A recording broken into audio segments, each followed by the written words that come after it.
Hello, hello. Welcome, everyone. Welcome to another lecture on international business. Today, we get to jump into trade theory, upon which everything is built when it comes to the idea of globalization. Let me first make sure that you can all see and hear me all right. Can you see and hear me? Hey, Alma, looks like you're with us. Fantastic. And Daniela, yes, fantastic. Okay, look, great. It looks like you can see, you can hear me. Shalise, welcome, welcome. Great, great. We've got folks joining in. This is fantastic. So, hey, let's jump right in, right? So, I'm going to come over to our PowerPoint presentation for the day. Let's go ahead and reset all these bad boys for today. And let's get into this. Hey, we're actually going to start off with a question for all of you, okay? So, hey, Ren, great to have you. Fantastic. By the way, Ren, weird thing, you look so much like one of my sons. It's the weirdest darn thing. I'll have to send you a picture of my son sometime. It's like looking into a mirror. All right, let's go ahead and get into this. So I'm going to ask you a question I'd like the four of you to chime in on. Here's the question. Why do we specialize in our careers? Why do we specialize in doing one particular thing really well so that we can be successful in our careers? Let me know why you think we specialize in our careers, and then let's play with this idea a bit.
Okay, fantastic. By the way, I have got so far 4 awesome comments with 4 people contributing.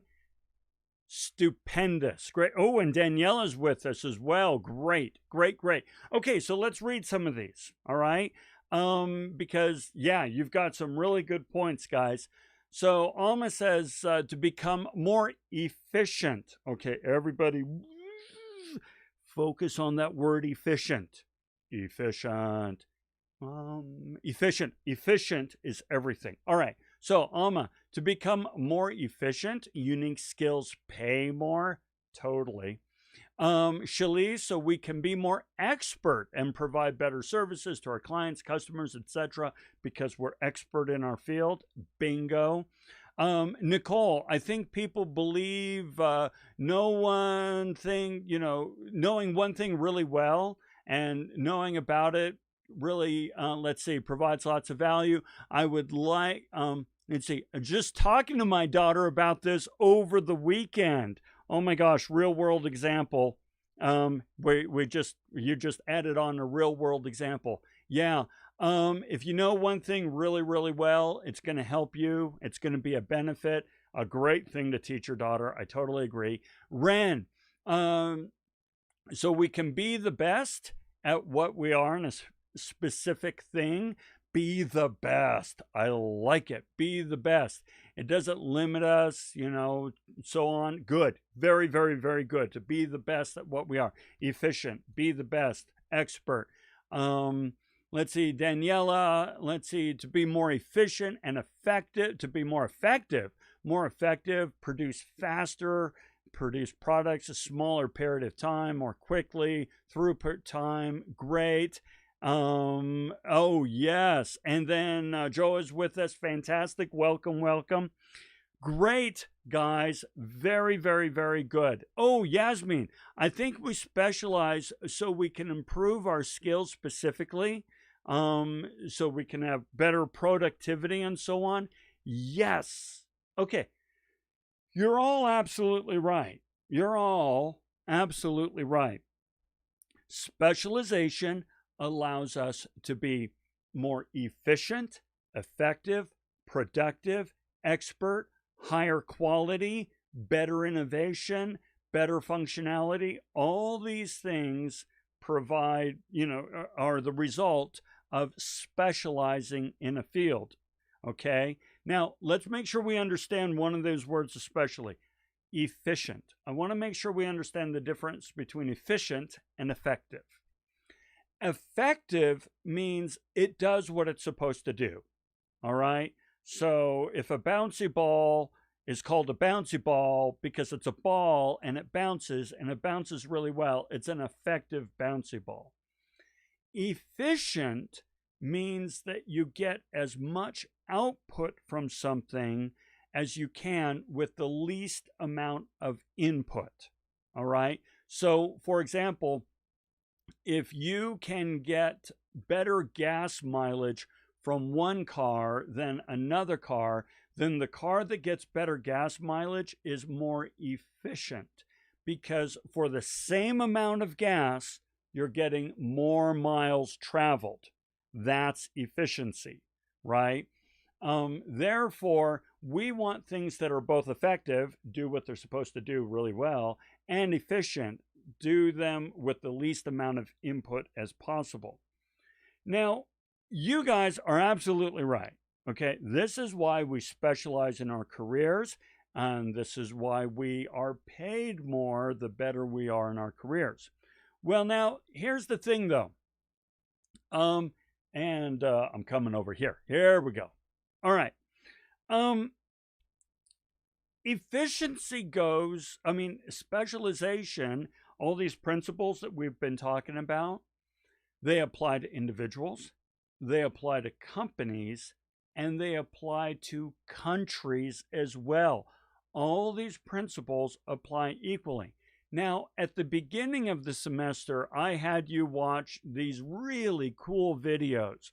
Planet Money makes a t-shirt.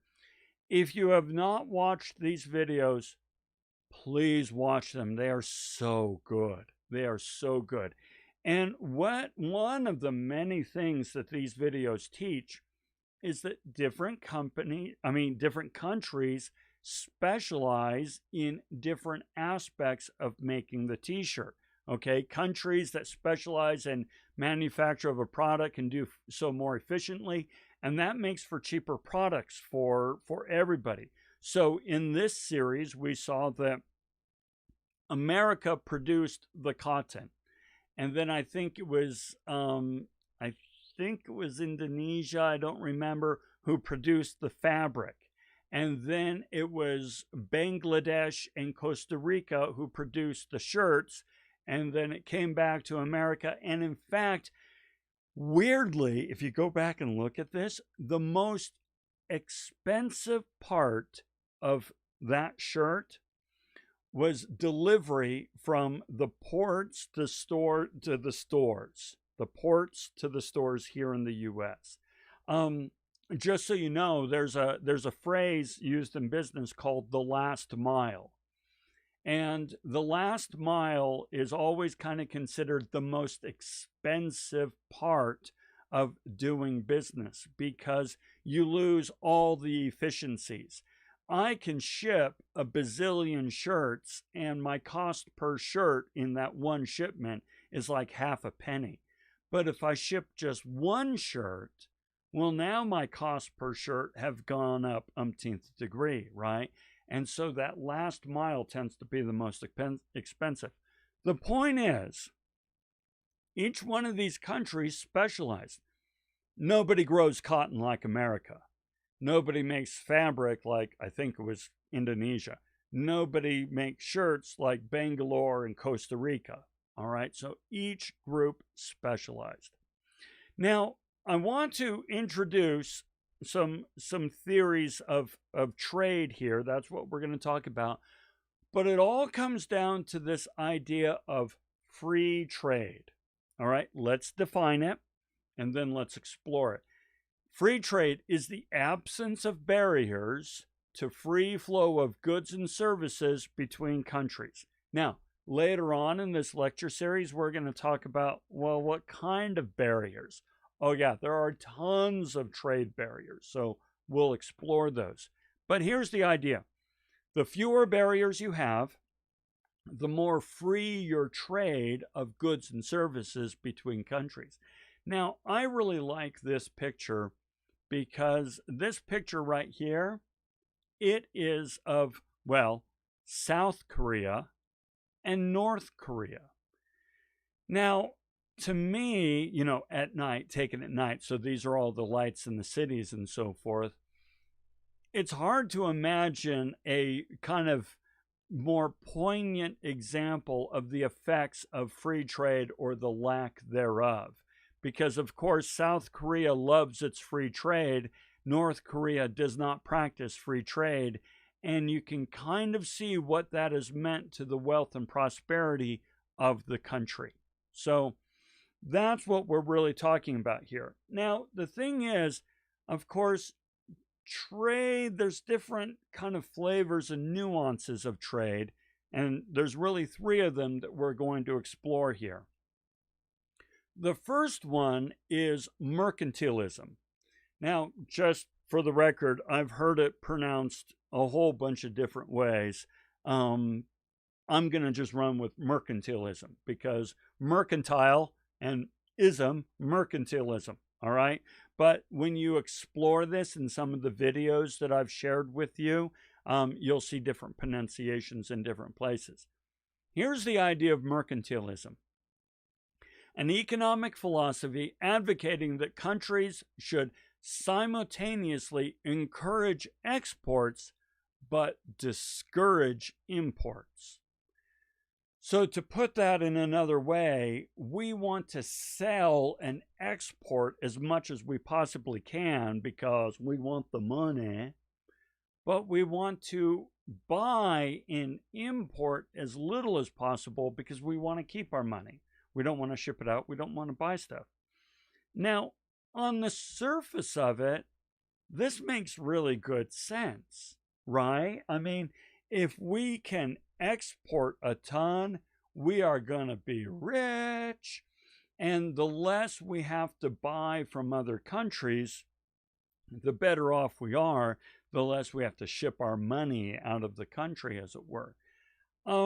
The problem is, and by the way, this practice of mercantilism was the practice for like all of human history up until about the 1700s when Adam Smith came out with this book, The Wealth of Nations, in which he, talked about comparative and absolute advantage, which we're going to talk about next.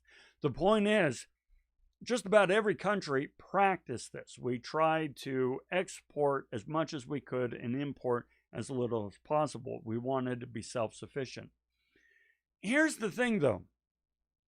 First of all, if everybody is trying to export and nobody wants to import, then who's your market, right? Everybody is out there trying to sell and nobody's buying. Well, that doesn't really make for a really vibrant world economy, global economy, because everybody wants to buy. Everybody wants to sell, but nobody wants to buy. That doesn't work. Second thing is, and you guys already pointed this out, you can't specialize in everything. Even an entire country is very limited in terms of what it can do super, super, super well. Okay? So you cannot be 100% self-sufficient. You have to buy, you have to bring things in from other places. So mercantilism isn't really a strong, sort of global trade philosophy. What is stronger is something, first, there's two more. The first one is absolute advantage. Absolute advantage, this is specialization. All right, this is specialization. The ability to produce more of a good or service than any other country. So, for example, if the United States here was able to produce steel better than anybody else in the entire world, then we would have an absolute advantage. We have specialized so well that nobody else can come even close to doing things as well as we do.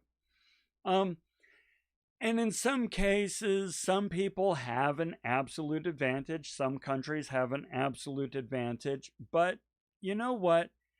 There's even a better, stronger trade philosophy that tends to drive us. And that one is called comparative advantage. This is the one we want to really focus on for the remainder of this lecture. Won't be a long lecture, because once we understand comparative advantage, we kind of understand the whole aspect of international trade. Comparative advantage says this: the ability of a country to produce a product or service at a lower opportunity cost. Okay, I'm going to get my marker. Okay. Opportunity cost. This is efficiency. All right. Opportunity cost. To produce a good or service at a lower opportunity cost than its competitor. More efficient compared to other countries. Okay. Let's explain what this opportunity cost efficiency sort of thing means. It means, okay, let's say that you and I both, let's say, okay, so Shalise, for example, she has a podcast. She's with us right now. She has a podcast. I have toyed with a podcast. Toyed, all right? I have the equipment. I want to start it up again. I'm still trying to wrap my mind around it. I have a YouTube channel. Pretty in depth. Shalise has a YouTube channel. She hasn't published quite as much. It's kind of coming along. Okay, so both Shalise and I have the ability to create podcasts and YouTube channel and YouTube videos. Okay. And if we were to go into business together, now if we're separate, then okay, I do my podcasts that are crap, my videos that are pretty good. Shalise does her podcast, which is really good, and her YouTube videos, which are not as good as her podcast. I'm just saying, for example. Well, now, if we were to get together and say, hey, we ought to do commerce, global trade, we'd say, okay, well, what are you most efficient at, right? And Shalise would say, well, you know what? I've got this podcast thing kind of figured out. I can publish 3 podcasts for the cost of one YouTube video. It would take me, the amount of time to do one YouTube video to make 3 podcasts. And I go, well, that's interesting because I can do 3 YouTube videos in the time it would take for me to do 1 podcast. Well, then we'd say, well, then I'll tell you what. You take care of all the podcasts for this little business venture we have, and I will take care of all the YouTube videos.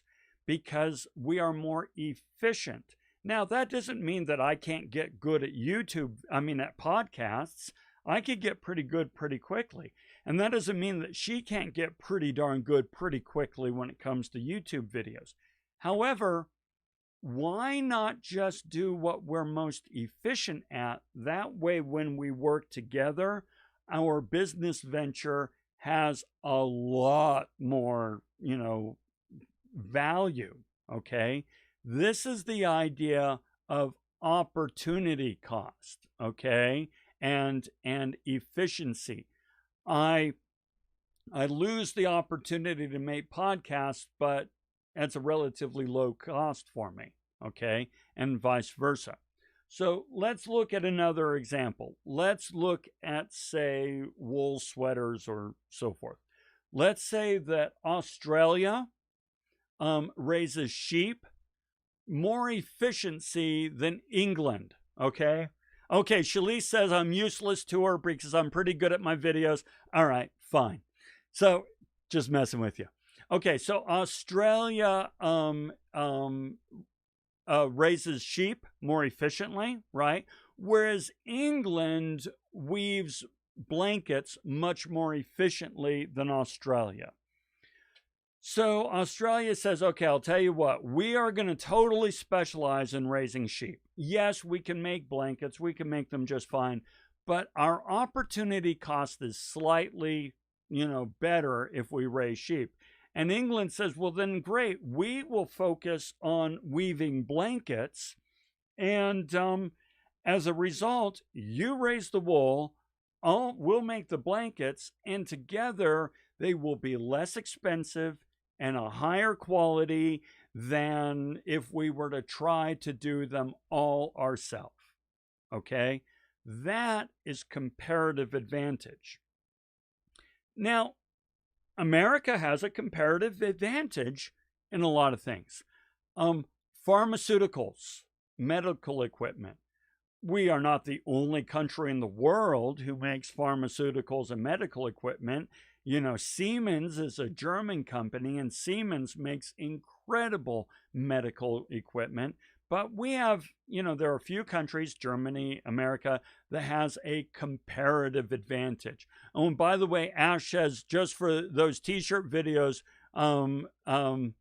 we make a mass amount of cotton. We really do. It's incredible. It's amazing. Okay. So, and then industrial engines and machines. Yeah, we have a comparative advantage. Semiconductors, yes. So Intel, AMD, the two semiconductor monsters of the world. But now Samsung makes semiconductors, and so they do fairly well. Foxconn and so forth, they do a lot of assembly. But the point is, there are a few countries who have a comparative advantage, and so that's where they really hang their hat. Telephony, United States crushes it. Aircraft engines. And so just about every commercial aircraft out there is either a Boeing or an Airbus. That's because when it comes to comparative advantage, the United States and Europe have a comparative advantage in terms of aircraft. Now, there's only 300 countries in this world who need aircraft, but they're not going to make them because we can get them from Boeing and Airbus really, really well. Okay? So the idea is if every country just focuses on what it does best, then everybody benefits. Okay? Everyone benefits. Because then things are less expensive, they're higher quality, they have more features, and so on and so forth. And so that's why, it's absolutely amazing how when you walk around a store and you even see technology or items and so forth, they're so inexpensive. Well, that's because everybody who contributed to making it knows how to do their part really, really, really well. Okay? Shalise says, I actually have found resources to help me both things because even though I can do it, it takes a longer time, and having found experts to help me has made it 10 times better. Great real world example. Absolutely, right? Just because here's one of the things that new business people really struggle with. Entrepreneurs really struggle with I can do it myself. I can do it myself. I can do it myself. Of course you can do it yourself. You can do everything yourself. Just so you know, though, there's only 24 hours in a day. You only have so much energy, and you only have so many resources. And while you can do everything yourself, you're probably doing B plus work for everything. So, yeah, if within 24 hours in a day you can do a whole bunch of B plus work and do it on your own, knock yourself out. Comparative advantage says, on the other hand, if you partner with some people who do A work in this, and you do A work here, and they do A work there, and others do A work, and you get everybody together, then in a quarter of the time you're putting out an A product. That is comparative advantage. Okay? So, Shalise, yeah, just hearing you, yeah, totally. I've been there, done that, got the t-shirt. I have so many t-shirts there. So that is another couple of awesome comments. Okay. And actually, Ash, you got an awesome comment for the t-shirt video. So fantastic. By the way, you also referenced a past lecture. So great job. Great job. And incidentally, I'm going to go ahead and take our contributors up to 10 because we don't have that many students, but everybody has contributed. So yeah, we get to celebrate that yet again. So everyone, send me an email that says 102610, 102610, and you get the extra credit, because I know this is hard. I know these remote lectures are really challenging. And so being engaged and being a part of the discussion, this ain't easy, but you folks are totally stepping up. So good for you. Okay, so let's continue on. So yeah, the US here, we have a comparative advantage in all kinds of stuff. Alma says, my part-time job is as a virtual admin for entrepreneurs. My specific task is to free up their time.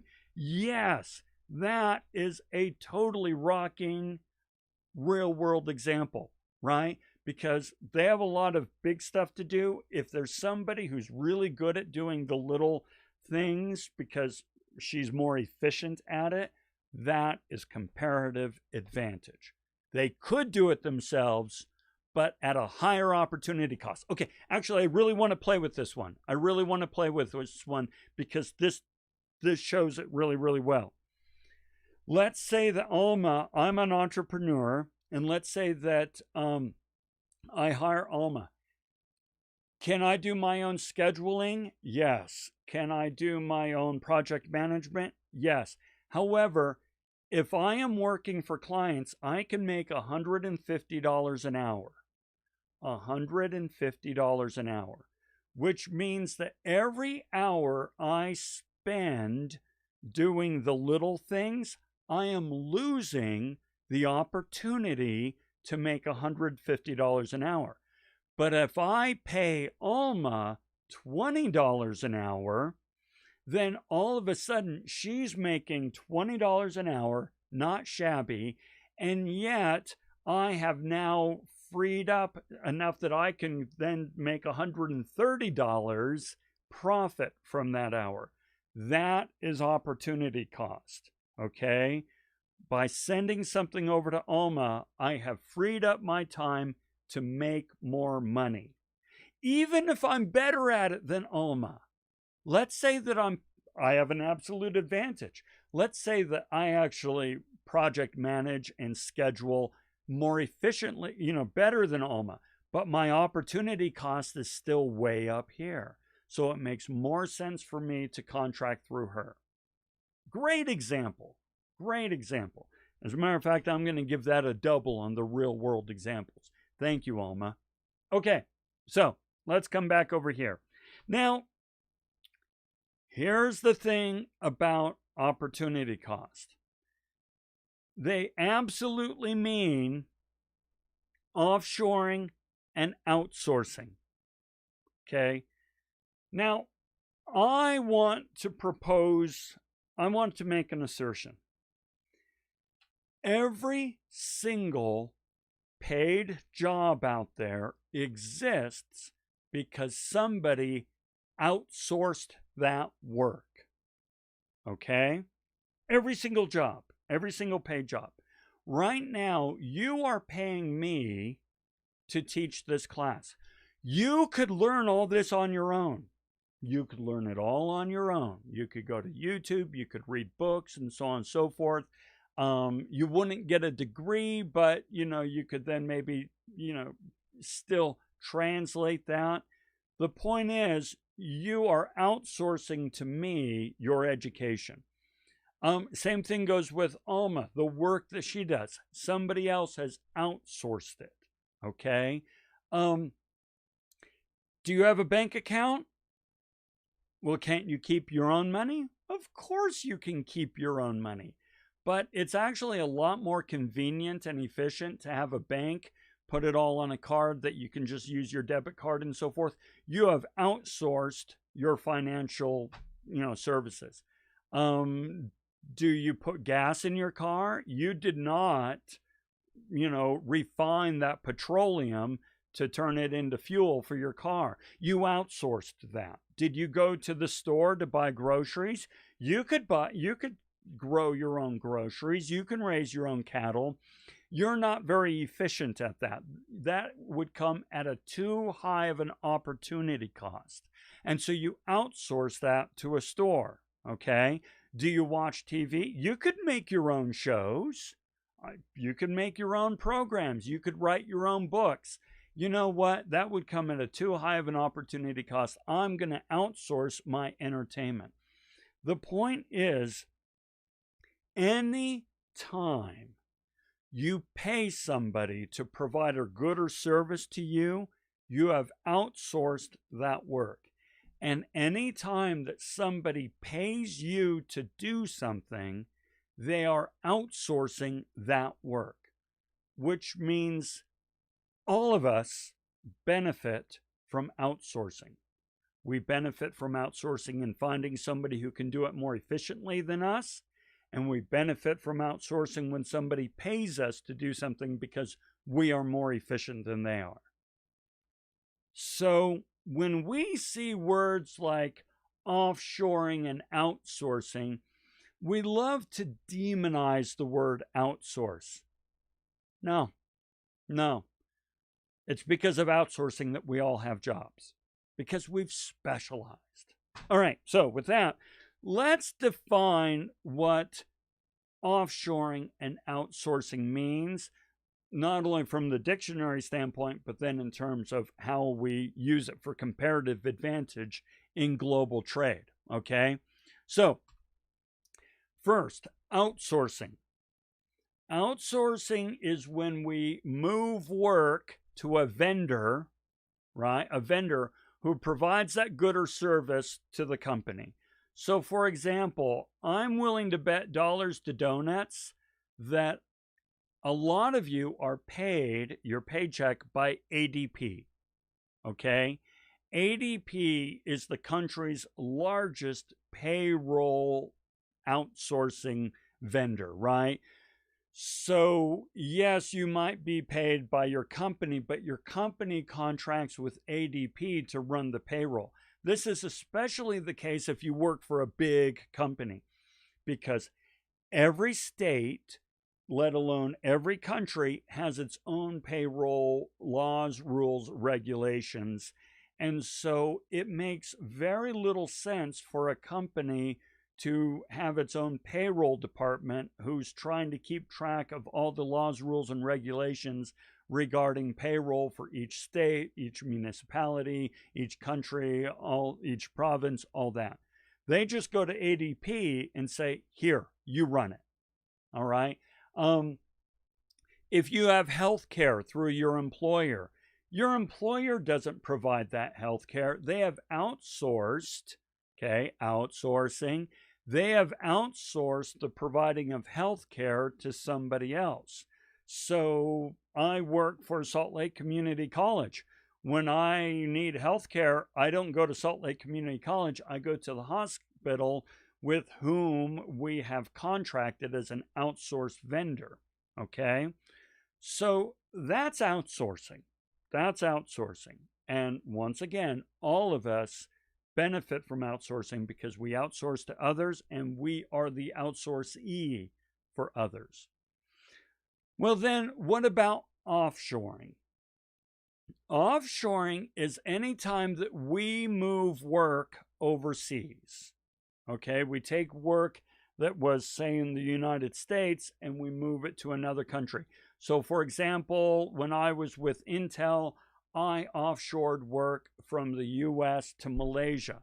Now, when it went to Malaysia, there's still Intel employees. Now, she was China, she was Malaysia, she was India, but right there, Clara, she was Malaysia. She's still an Intel employee, so it's not outsourced because it's still in-house to the company. You follow what I'm saying? However, it is shipped offshored because it's to a different country, even though it's the same company. Now, of course, something can be both offshored and outsourced. So, for example, when Apple has its phones assembled by Foxconn, I believe it is, that is both offshoring and outsourcing because they've outsourced it to Foxconn, and Foxconn is an overseas company. Okay, so that is both offshoring and outsourcing. But the two are different, right? It's just you can do both at the same time. So those are things to bear in mind. Think about your own companies where you work. I believe, oh gosh, was it Shalice who your company that you used to work for offshored to Costa Rica, right? Now, I don't know if that was the same company or a different company. If it's the same company, it's just offshored. If it's a different company, it's offshored and outsourced. Okay? So that's really the main points of today. The thing I really want you to embrace is the idea that comparative advantage. Okay, Shalice, thank you. Yes, it was a different company, so that's both offshored and outsourced. Okay, very good. Here are the main points for today that are very important when it comes to international trade theory. Comparative advantage means that everybody is doing what they can do at the lowest opportunity cost. That doesn't mean that they are the best in the world at it. It means they can do it more efficiently than somebody else. Okay? And furthermore, if we practice comparative advantage, that means all of our work, or not all of it, a lot of our work is offshored and outsourced. However, outsource is not bad because all of us benefit from outsource. We outsource just about everything we do, and our work exists because somebody outsourced to us. Okay? So now, to be clear, does that mean that every outsourced layoff in the world is perfectly fine and wonderful? Hell to the no. Okay? There are some really, really, really atrocious layoffs out there and some atrocious outsourcing strategies that are just heinous by every dimension. And we will talk about that. But those are bad not because outsourcing and offshoring are bad. They're bad because they did not really meet strategic objectives in the way that they should have. Okay? Let's see. Now, Shalise says, because our jobs were outsourced, I was able to get school for free, so it definitely benefited me. Hey, not bad. And a real world example for you guys, okay? So, very good job, folks. I know it's a short lecture, but this one is powerful. Comparative advantage, offshoring, outsourcing. Make sure you understand those principles. Lower opportunity cost. As you go through the rest of the materials that we provided in this module, you really want to make sure you understand those ideas, because everything else hinges upon those. Now, when we come back on Thursday, we're actually going to do a Zoom meeting where we will talk about our papers and where we should be, kind of give you some input on those. If you have not even started your paper at all, don't worry. It's early, but we want to start our papers. Okay? All right, I am going to stick around in the comments for a few moments. So if you have any questions, if you want any, clarification on anything that we talked about, I can do that. Otherwise, thank you very much for joining me. Send me that email for the extra credit. Great job. And we'll see you all on Thursday. Have a good one.